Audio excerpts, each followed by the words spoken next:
হলো ৫ শতাধিক বাবুই পাখির ছানা। গাছ কেটে চোখের পলকেই শেষ হলো শত শত বাবুই পাখির বাসা। হত্যা করা হলো ৫ শতাধিক বাবুই পাখির ছানা ও ডিম। অথচ এই তালগাছটি দীর্ঘকাল ধরে ছিল বাবুই পাখির নিরাপদ আবাস। যখন গাছটা পড়ছে আমাদের মনে হয়েছে যে আমাদের হৃদয়টা একদম ভেঙে চলে শেষ হয়ে যাচ্ছে। ২৭ জুন বিকেলে ঝালকাঠি সদর উপজেলার পূর্ব গুয়াটন এলাকার শতবর্ষী তালগাছটি কাটতে শুরু করে এলাকার একদল পাষণ্ড ব্যক্তি। সে সময় স্থানীয় কয়েকজন যুবক বাধা দিতে গেলে তাদের সঙ্গেও দুর্ব্যবহার করে এবং এলাকাবাসীর বাধা উপেক্ষা করেই সম্পূর্ণ গাছটি কেটে ফেলা হয়। এতে শতাধিক বাবুই পাখির বাসা ধ্বংস হয় এবং ৫ শতাধিক বাবুই ছানা ও ডিম মারা যায়।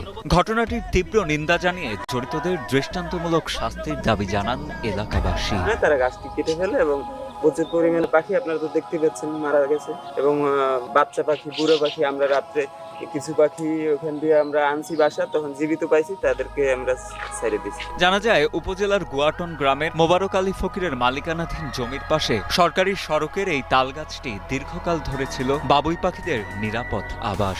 সম্প্রতি মিজানুর রহমান নামের এক ব্যক্তির কাছে গাছটি